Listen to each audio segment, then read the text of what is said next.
L'équipe Renault comprenait 2 4 chevaux. Une Savane, série Coloral. Un pick-up, série Coloral. Un break, 1000 kg Tropique. Et le camion 5 tonnes à moteur horizontal sous le châssis. Ainsi donc, 6 voitures appartenant à 5 types et emportant à bord conducteurs et passagers vont accomplir cette extraordinaire randonnée allégée Le Cap qui peut se traduire ainsi. 16 000 km, 32 étapes. Une épreuve sportive sans doute, mais aussi un banc d'essai qui compte. Et maintenant, la grande randonnée commence. Avant de quitter la capitale, les pilotes de l'équipe présentent à Billancourt leur matériel à la direction de la régie Renault qui, très sportivement, n'a pas craint d'engager dans cette gigantesque épreuve des véhicules de tout modèle, même un camion 5 tonnes et les derniers nés de la série Coloral dont la fabrication est à peine commencée. Pimpante et pleine d'ardeur, l'équipe Renault traverse rapidement la France, engourdie par le froid, et se dirige vers Marseille.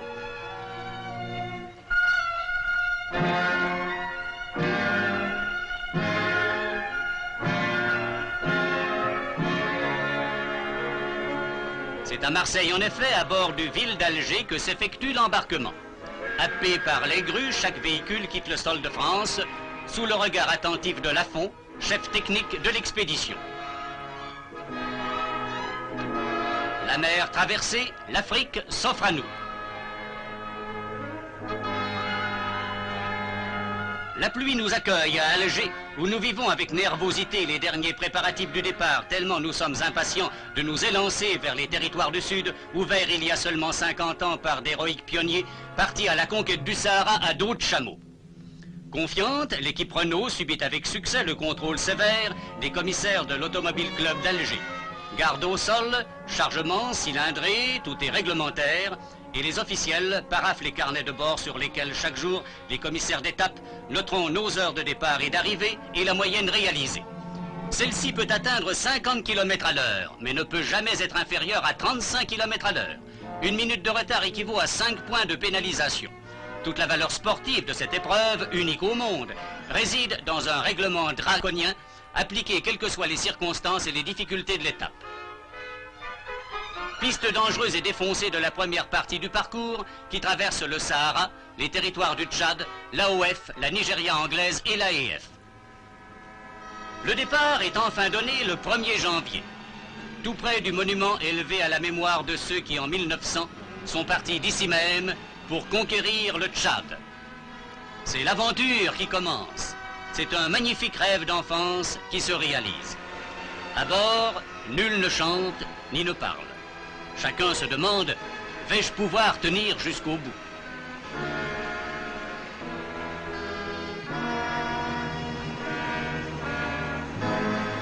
Nous avons pleinement confiance en notre matériel, mais sachant fort bien qu'une telle épreuve n'est jamais gagnée d'avance, nous freinons notre enthousiasme et nous nous taisons.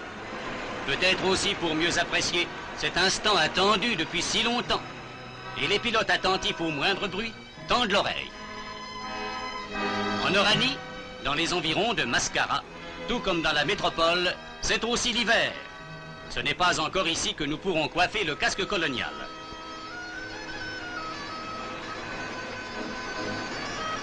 La route est bonne, mais pas pour longtemps.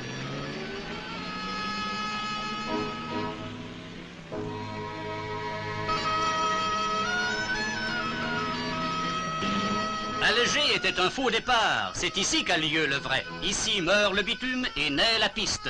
C'est déjà le désert avec sa désolation, ses parpaings, ces pistes défoncées et hostiles sur lesquelles nous avons l'impression de rouler comme sur de la tôle ondulée. Nous dégringolons sur Colombe-Béchard.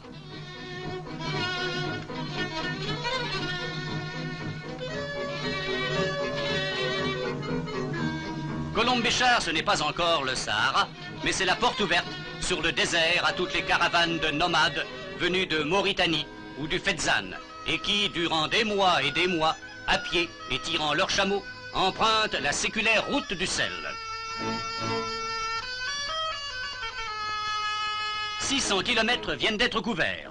Au terme de cette première rencontre avec la piste et des conclusions satisfaisantes qui en découlent, au garage de la compagnie transsaharienne, l'optimisme fait enfin équipe avec nous. Nos véhicules sont capables d'affronter l'Afrique. Nous n'en doutions pas, mais à présent, nous en sommes sûrs. Du sable, de la rocaille ou des touffes d'alpha surgissent parfois des borges, pourpres ou blancs. Capricieuse, la piste nous oblige à regarder le compteur plus souvent que le décor impressionnant qui nous entoure. Souvent, elle s'ingénie à faire tomber dangereusement la moyenne. Les pilotes jurent et pestent avec violence.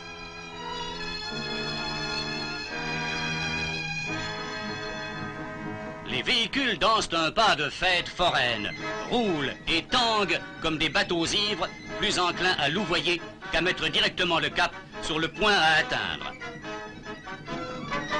Inquiet sur le sort de la suspension soumise à un tel régime, cet équipage ne résiste pas au désir bien compréhensible de se rendre compte de l'état des lames de ressort. Plus tard, quand ils seront définitivement rodés aux rudesses de la piste, les mêmes pilotes souriront à l'évocation de cette prudente attention et ne s'arrêteront plus qu'à l'arrivée au terme de l'étape.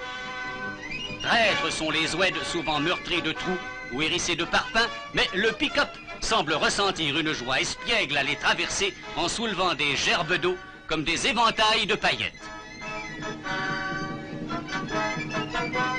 Cette joie, les muchachos la partagent aussi. Surtout quand notre ami l'Esprit, copilote de la savane, leur distribue des oranges.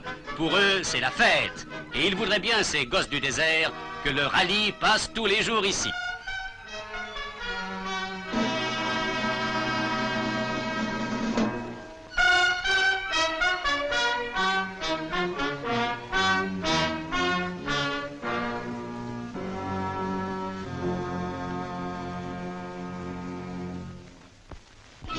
À Beni Abbès, la moyenne est toujours respectée.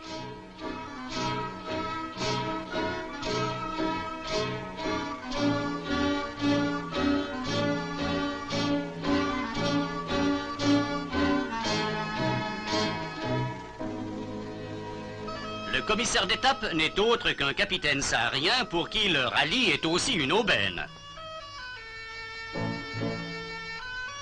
Au bout du reg, enjambant la Saoura, dans un bouquet de palmes, Beni Abbès la Blanche semble surgir d'un studio d'Hollywood.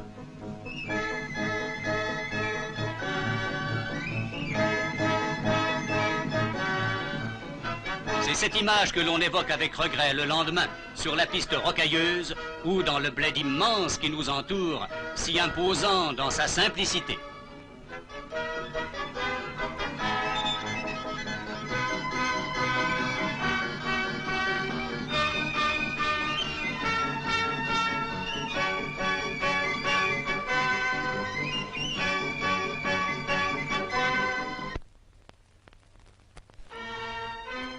Les nerfs contractés, là, fourbus, nous atteignons enfin Adrar-la-Rouge. Cette étape ne comporte que 400 km, mais le mauvais état de la piste nous la fait croire interminable. Adrar, capitale saharienne conquise avec audace sur le désert, dresse ses remparts pourpres devant lesquels nous sommes accueillis par un peloton de méharistes. La moyenne maxima de 50 km/h est toujours atteinte.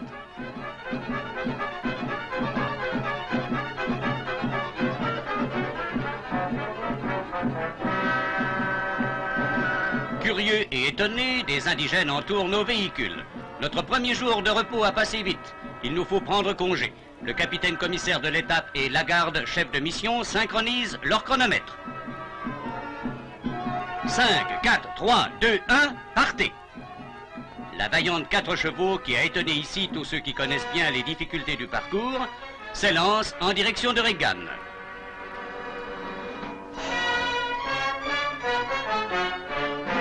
c'est le tour de la savane.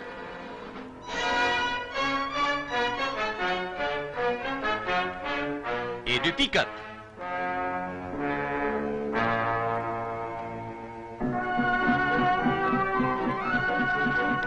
Sans trop de difficultés, nous arrivons en vue de Regan, le dernier poste saharien avant le Tanezrouft.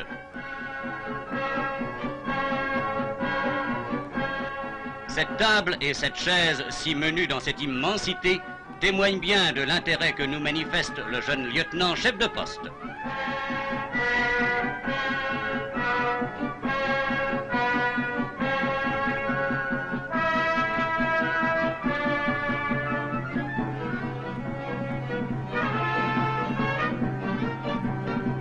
Pour ces exilés du désert, c'est l'occasion de parler de la France et de Paris, de tout ce qui n'est pas comme ici fait seulement de sable et de solitude.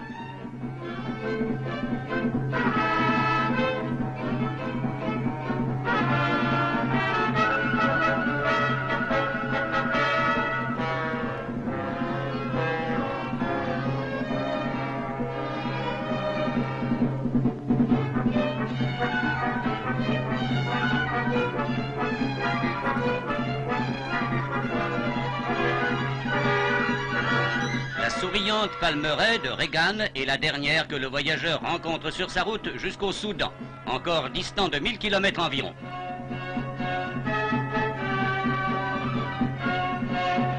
À 4 heures du matin, branle-bas de combat, c'est l'attaque du Tanezrouft. Réveiller les pilotes a été facile, la plupart n'ayant pas fermé l'œil de la nuit tant ils avaient la tête pleine de conseils des plus contradictoires.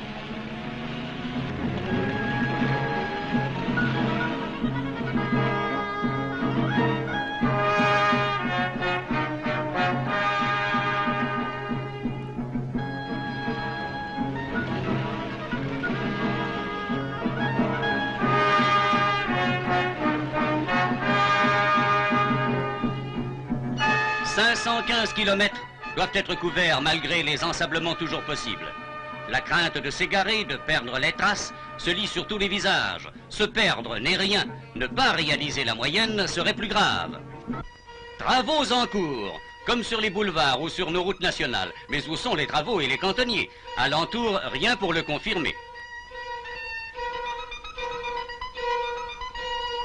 Cependant, les recommandations n'étaient pas vaines. Que de traces! Comment reconnaître parmi elles le sable mou du sable dur, ce maudit fèche-fèche qui fait s'enfoncer les voitures et patiner les roues? 10 heures consécutives sont nécessaires pour couvrir cette distance. Et c'est enfin Bidon 5, la capitale du pays de la soif. Bidon 5, 5 baraques en tôle, un phare éteint, un puits d'eau salée, une citerne d'eau potable valant 70 francs le litre, tout et rien. Comme on se sent petit et bien loin de la vie que nous menons chez nous. 3 hommes en temps normal constituent toute la population de Bidon 5. 2 militaires, un Normand et un Breton, et un pompiste indigène qui vivent là seuls durant 9 mois de l'année.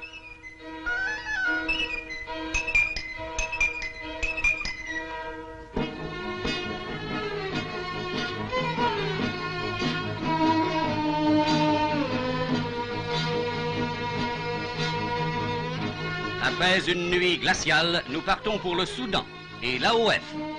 Thessalite n'est qu'à 400 km, mais nous nous souviendrons longtemps de cette étape considérée par tous les concurrents du rallye comme une des plus rigoureuses. Durant des heures, nous nous sommes battus, armés de nos plaques d'envol, contre les ensablements. Sans trop nous en apercevoir, nous avons franchi la frontière du Soudan. Nous n'étions plus dans le Tanezrouft, mais pour nous c'était toujours le même et rude désert. De Thessalite, nous n'avons qu'un seul souvenir, celui d'un lit de camp, où malgré sa dureté, il a fait bon dormir. Meurtris encore par l'étape de la veille, nous stoppons à Bourem où le commissaire de l'étape nous reçoit comme si nous terminions une course de vitesse sur un autodrome. Le drapeau officiel à damier s'incline.